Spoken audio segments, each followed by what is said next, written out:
Materi kita sampai mana?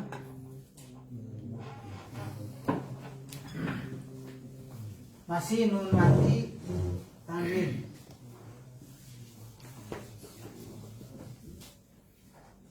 Dibaca izhar karena karena ya huruf-hurufnya apa? Aha, anha, kho. Ya. Kemudian dibaca idgham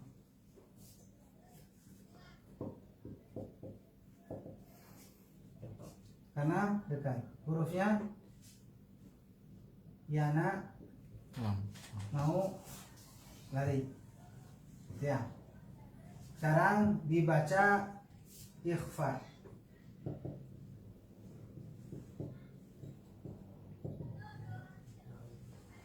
kenapa?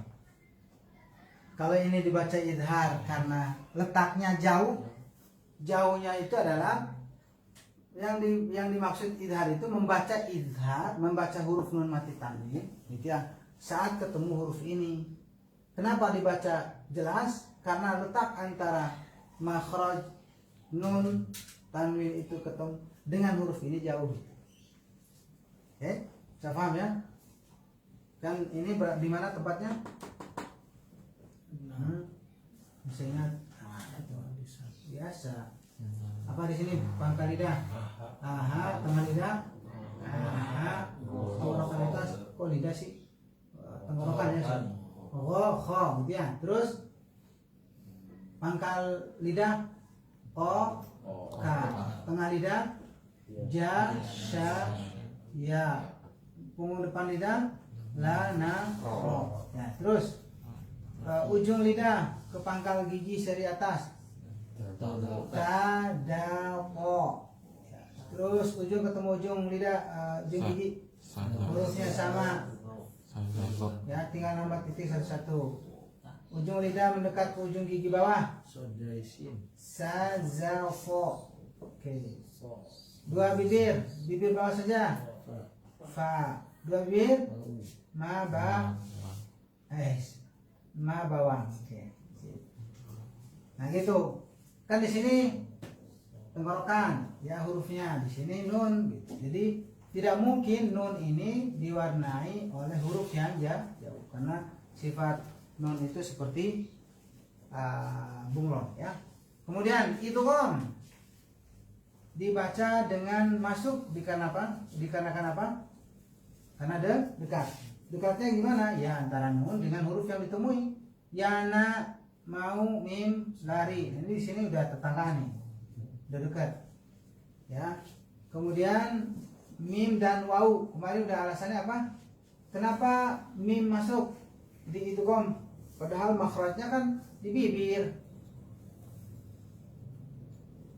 Karena makhraj yang satu lagi, yaitu di tenggorokan, di hidung, faishum. Kan yang keluar dari hidung kan nun dan mim.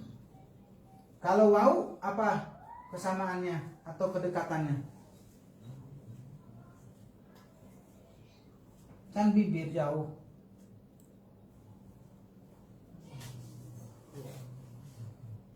Halo, ada orang tidak? Oke. Kedekatannya sama dengan ini. Ya, sifatnya itu apa? Lain. Jadi kedekatan kelembutannya sehingga dibaca mewa. Maya itu ya sih.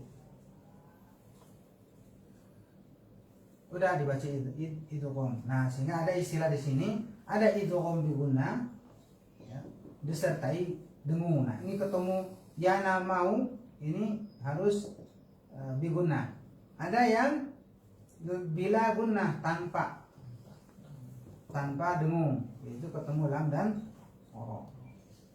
Sedikit kasih perbedaan. Al-Quran Timur Tengah saat ketemu ya, waw itu tidak dikasih tasdid. Contoh, man ya'mal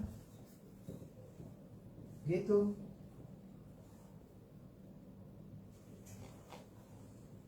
Kalau Al-Quran Timur Jauh, nah ya, mati kemudian tasdid. Dari segi baca tetap harus sama, cuman kenapa ada tanda-tanda seperti ini? Ini penegasan saja sebenarnya. Kalau Al-Quran Indonesia, cetakan Indonesia ya, dikasih tasdid itu agar mengingatkan bahwa ini masuk. Cuman jadi masalah ketika kita tidak mengerti bahwa di sini adalah digunnah disertai dengung. Terus Al-Quran Timur Tengah kenapa tidak dikasih tasdid?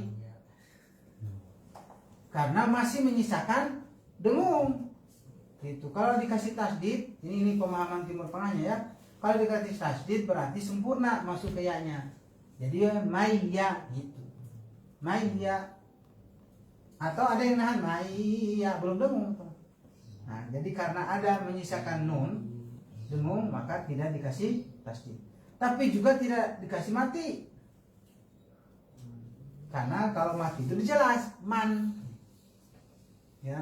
Nah, itu yang dipahami oleh teman-teman yang pakai Timur cetakan Timur Tengah nih. Ini tuh Timur Jauh.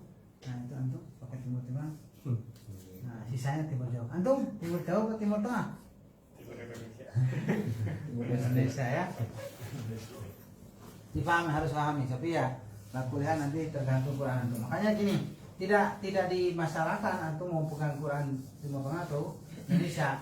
Hanya saja nanti kalau ada kebingungan ditanya. Nanti justru pertanyaan itu muncul untuk membuka wawasan baik yang baca maupun yang tidak. Maksudnya yang bukan Al-Quran Indonesia atau Timur Tengah gitu ya. Kita lanjut aja poin. Kalau yang ini gimana? Tasdid semuanya, tasdid. Karena sempurna. Nah, ini aja yang nggak dikasih tasdid. Al-Quran cetakan Timur Tengah. Kalau Indonesia ya udah semuanya tasdid. Lanjut. Dibaca ikhfa. Ikhfa itu apa? Artinya? Jelas. Nah, jelas. Samar. Asli ikhfa itu artinya tersembunyi. Tersembunyi itu ada nggak sih? Ada. Nggak jelas. Ada tapi nggak jelas ini. Ada di mana posisinya? Ayat tapi nggak jelas. Nah ini, disimpulkan kata ikhfa. Hanya saja pertanyaannya, kenapa dibaca ikhfa? Jadi selain huruf ini, ya ini berapa huruf nih? 6 tambah 6. 16. Terus sisanya berapa? 15. Jumlahnya 28. 15. Jadi 14. Ya, ikhfa itu berapa belas? 1, 2, 3, 4, 5, 6 12.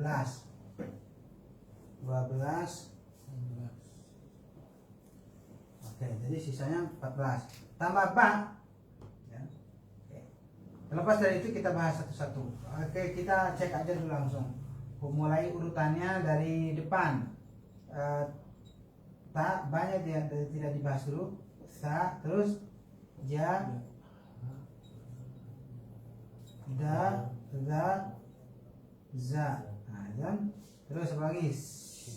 Sin, shin, so, bo, po, wo. Apa lagi? Fa, ko, ka. Udah segitu? Enggak lah.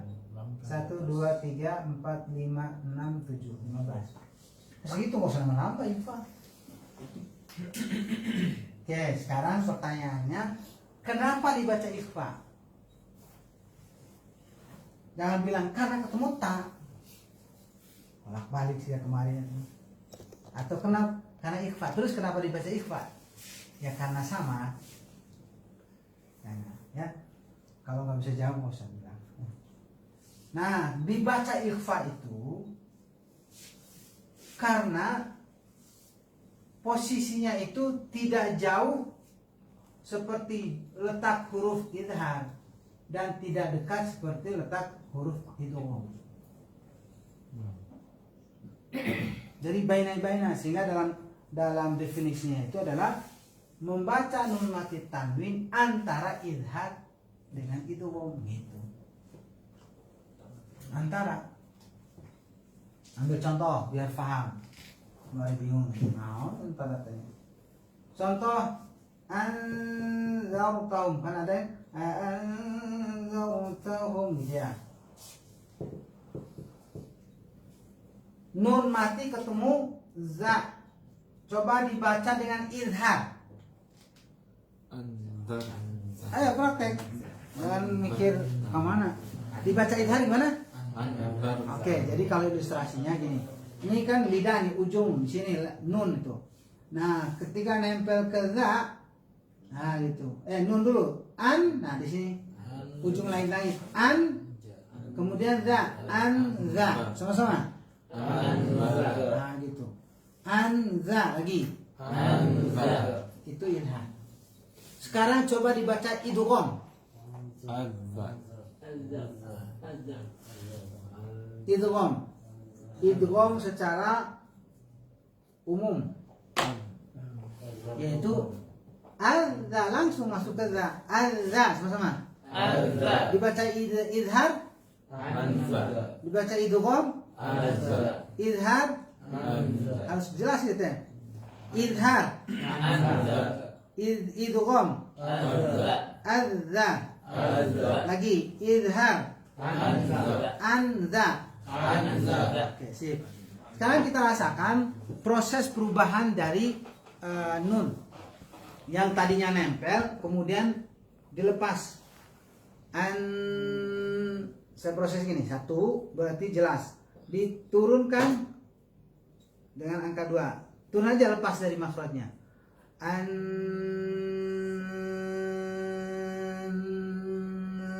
Gitu dulu. Coba sama-sama.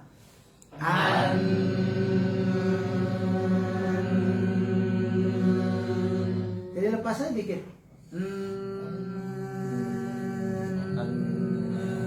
Coba lagi 1, 2, 3 A.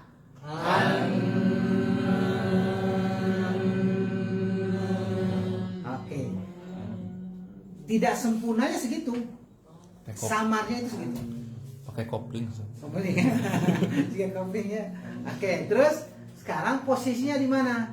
Baina antara nun dengan za. Dan dominannya kalau hitungannya 1/4-nya itu dekat ke za. Za, sama-sama. Za, itu. Kalau mau dari za gimana? Itu. Tapi kan nggak mungkin za dengung gitu ya. Jadi enaknya ya dari dengung itu sendiri hanya melepas dari makhraj nun. Za. Jadi siap-siap menyebut za. Karena mendekat ke za. Za, sama-sama. Jadi tidak ada NG kan? Gitu. Nah, Angkot. Angkot. Kalau angkot mau benar. Tapi za itu mendekat ke za. Gitu. Bisa dipaham ya? Oke, itu pertama. Yang kedua baru menambah gunahnya. Ya. Hanya saja ini langsung detail dulu. Kita bahasnya biasanya detail itu di level-level lanjutan. Langsung aja. Huruf-huruf yang ini ketemu dengan huruf yang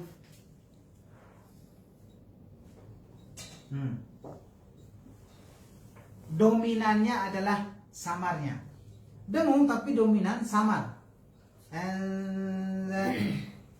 Anza. Kemudian apa? Sa. Unsa. Sin. Minsa. Itu tipis.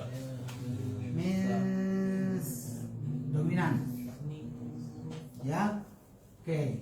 Jadi ketemu ini. Inda. Apa lagi? Anza. Rusza. Unzila. Jadi tipis dan dominan sama. Nah, barulah ketemu dengan huruf yang tebal. Nih. Ya. To, miltin, gitu kan? Ya, yatiqu, yanzuru, milqa, khalaqal insana min salsalin ka. Nah, ya. Jadi itu sampai rincinya seperti itu, ya. Artinya pula bahwa nun, walaupun istilah ikhfa cuma satu, tapi dalam prakteknya itu beda-beda. Beda. Jadi ikhfanya bunyinya beda-beda, ya. Yaitu di mana saat bertemu dengan huruf yang tipis maka bacaannya juga tipis. Saat huruf tebal maka huruf tebal. Gitu. Ya. Nah, ini yang perlu diperhatikan. Makanya lagi-lagi pada awal-awal kita bicara masalah nun mati tanwin, itu huruf nun mati tanwin itu adalah huruf yang punya karakter yang lemah, jadi gampang terpengaruh oleh huruf sesudahnya, sehingga bunyinya juga jadi terpengaruh. Yang tadinya biasa jadi samar, ya. Kemudian samarnya juga ada yang dominan yang mendekat pada huruf berikutnya, ya tergantung. Kalau huruf berikutnya tebal maka dia ikut tebal. Ya, kalau yang tipis ya tipis. Itulah karakternya. Makanya di sini kenapa di metode tarki itu tidak menyinggung ada istilah ikhfa, ab'ad, aqrab, awsal. Karena tidak terlalu terpengaruh dalam masalah praktek. Ya. Kan kalau bicara masalah paling dekat ini, tapi dari segi bunyi kan beda-beda. Kan paling dekat ini. Tapi saat dibaca ta dengan to itu beda-beda bunyinya. Jadi nggak ngaruh arti kaitan dengan terdekat dengan jauh itu. Jadi ini untuk to, wa, so itu udah beda. Miuti beda dengan minti. Gitu ya, ketemu ta tipis. Kalau po ya tebal. Yang tiku, yang zuru. Kalau ini kan unsa, ini kan tipis. Unsa. Tapi kalau po yang tiku, beda. Nah, itu nanti kita akan banyak. Ya saat praktek kita akan coba nanti ya memahami itu dalam praktek sehingga ya terasa perbedaan itu. Ya. Nah, itu yang perlu ditanamkan dalam bacaan kita.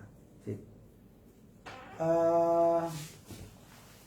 Terus tambahannya, kapan NG-nya dalam talaki kita menemukan ini saat ketemu qaf dan kaf. Tapi lagi-lagi bunyi itu tergantung ketebalannya walaupun NG. Mingko, angka. Jadi tebal tipisnya tetap ada. Ya, jadi ada yang tebal, ada yang tipis. Tapi kalau ke NG-nya, karena NG itu kan identik dengan lidah yang nempel kan, ya enggak? Angkot, nah itu cocok dia. Tapi nggak pakai kok. Angka, nah itu. Angka, kalau ini angko, nah gitu. Itu ya yang ada nempelnya. Tapi sisanya tidak, termasuk huruf sya. Min syai, min syarri ma khalaq, min syarri. Sip, itu aja pembahasan ikhfa. Sementara dengan iklabnya, kalau ini ikhfa, iklab ketemu dengan huruf ba, dibaca iklab, yaitu bunyi nun mati tanwin iklab berubah menjadi apa? Mim. Gitu ya? Berubah menjadi mim. Nah, hanya saja dalam prakteknya mim ini ada dua dalam praktek, ya, yaitu dibaca dengan rapat, yaitu sempurna mimnya, ada yang membaca dengan samar. Dua-duanya antum praktek boleh, tapi harus konsisten. Dari awal disamarkan semuanya samar, dari awalnya rapat semuanya rapat, gitu. Konsisten dari awal bacaan ya. Adapun hari ini saya mau iklabnya rapat boleh, besok atau nanti samar boleh. Jadi ini ma'al ikhfa ya, disertai dengan samar. Adapun pengen langsung dapatkan ya silakan. Kalla la yunbadan, la yunba, kalla la yumbadan, gitu ya. Nah, saya catatannya memang seperti keumuman dengung, hati-hati ketika dengung itu didahului vokal u. Nah, itu yang jadi catatannya. Ya.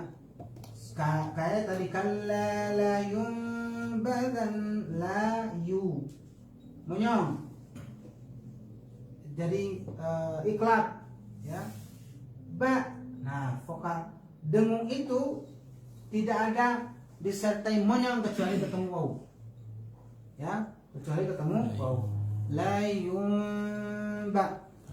Tidak kalla la yum, yang monyong terus. La yumbadan. Kalau ketemu waw, oke, karena itu waw min wa min sambil masuk hidung. Tapi sisanya selain huruf waw ketemunya, maka hati tidak boleh menyongkan bibir saat dengung ketika di dalam vokal u. Layung, ya, termasuk nanti mim mati ketemu ba. Nah, alhamdulillah. Ada yang mau ditanyakan? Nggak ada. Alhamdulillah. Senang saya sudah paham. Oke, kalau tidak ada pesan terakhir. Marah itu. Dan pesan. Baik,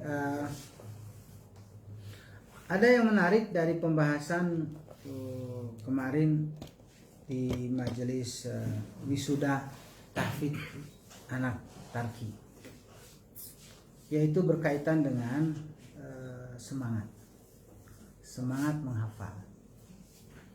Ada 3 hal yang menjadi motivasi, membuat kita semangat dalam menghafal, dan termasuk di dalam urusan tilawah Quran. Ya. Yang pertama, bahwa sebenarnya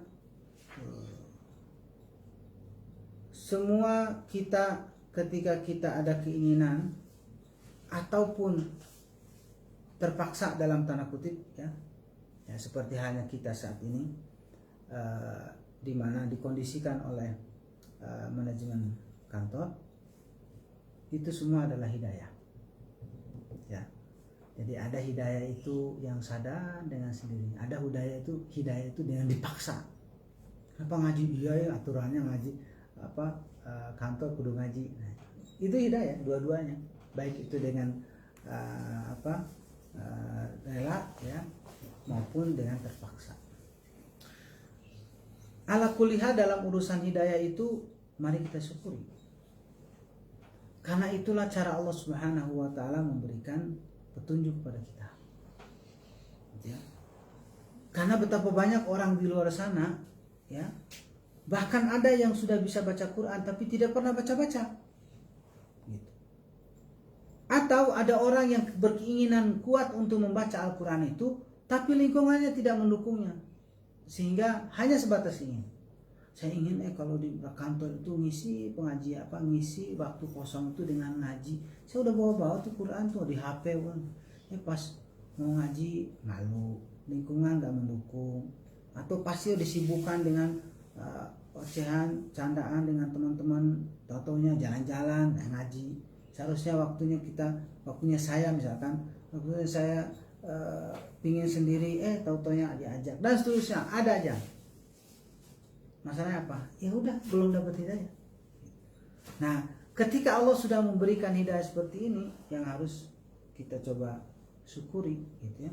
Ayo kita jaga, karena tidak semua kondisi seperti ini didapat oleh orang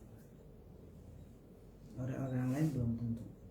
Ya, baik itu yang tadi hidayah yang berupa keinginan kuat, kemudian kita wujudkan sesuai dengan keinginan kita, atau dipaksa, harus kita syukuri dan jaga.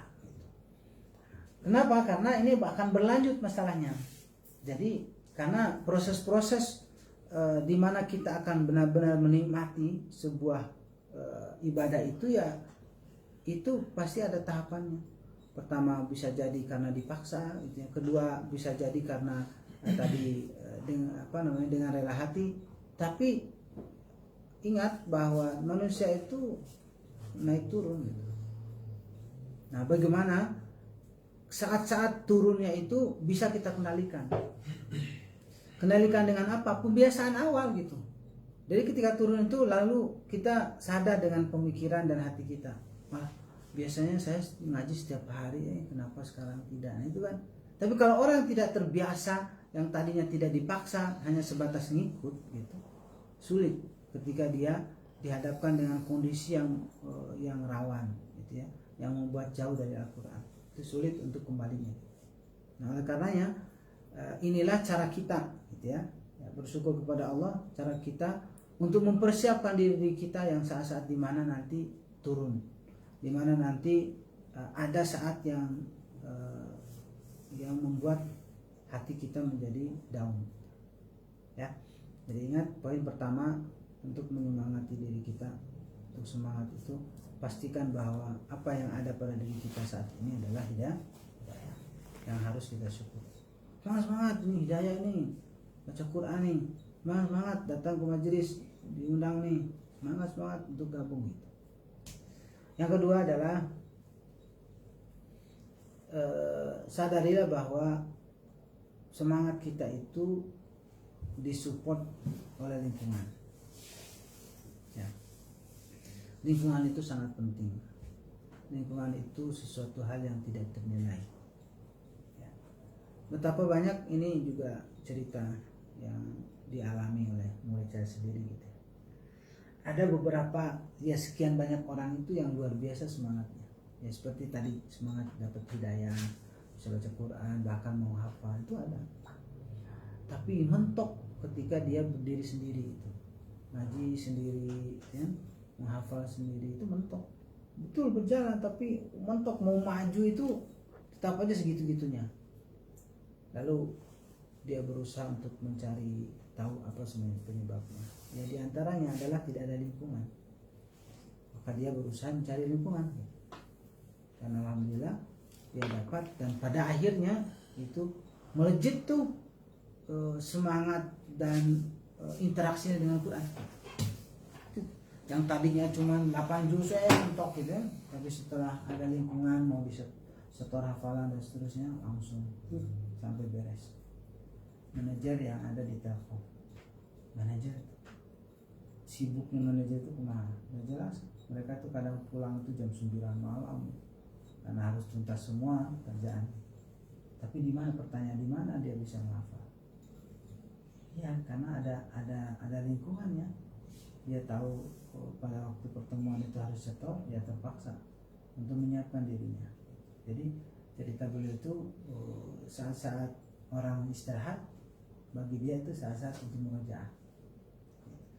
Saat orang kalau udah istirahat di mana mereka jalan-jalan, bagi dia mah langsung mojok ke masjid gitu ya, ke musola karena keinginan kuat. Nah, ternyata lingkungan yang dia dapat itu bukan di kantornya ya, tapi di majelis dia datang sengaja ya, paling tidak 1 kali seminggu. Nah sekarang kalau antum tidak bisa di luar sana, ya di sini tempatnya. Itu makanya penting ya, lingkungan ya. Termasuk lingkungan di sini adalah pertemanan ya. Teman yang dekat dengan Quran pasti ke bawah kita, minimalnya sadar ya, ternyata penting baca Quran. Teman saya ngaji. Tapi kalau kebalikannya gitu, kebalikannya teman yang nggak biasa, jangankan ngaji ya, sholat tentu gitu ya, pasti kita juga menjadi ke bawah nggak sholat.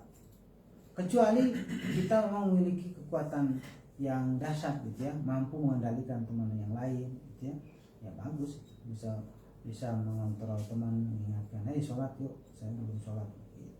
Atau saya ngaji dulu, dengan hasil hari ini belum tilawah, oke, bagus, berarti bisa memaknai orang lain. Dan yang terakhir adalah mari kita agar semangat ya, mari kita ingat dengan keutamaannya. Keutamaan itu banyak banget ya, sabar ya dalilnya. Udahlah satu aja saya sampaikan, yang pernah saya sampaikan ke antum, bahwa ternyata kedekatan kita dengan Quran itu hakikatnya sedang memposisikan diri kita menjadi pribadi pilihan, hamba pilihan Allah. Dan itu bukan saya karang, firman Allah Subhanahu wa taala, "Tsumma awrasnal kitaba alladziina istafaina min ibadina." Jadi kami wariskan Quran itu kepada hamba pilihan kami. Artinya apa? Saat kita berinteraksi dengan Quran, mau belajar Quran, berarti kita itu sedang dipilih oleh Allah Subhanahu wa taala. Tentu kalau ditanya apakah kita mau dipilih oleh Allah sebagai hamba pilihan, pasti semuanya mau. Nah, oleh karenanya kalau kita mau dipilih oleh Allah tidak saja saat ini tapi seterusnya, bahkan nanti saat-saat kita sakaratul maut tetapkan sebagai hamba pilihan Allah, ya maka mari kita tetap dekat dengan Al-Quran. Itu salah satu fadilahnya. Di samping fadilah yang banyak yang tidak cukup untuk disampaikan di waktu yang sangat singkat ini. Demikian yang bisa saya sampaikan. Mudah-mudahan Allah Subhanahu wa taala terus mencurahkan nikmat istiqomah buat kita semua, dan semoga pula kita tetap sehat biar maksimal dalam ketaatan kepada Alhamdulillah. Mohon atas kurangnya. Qul qul hadza wa astaghfirullah lakum. Assalamualaikum warahmatullahi wabarakatuh.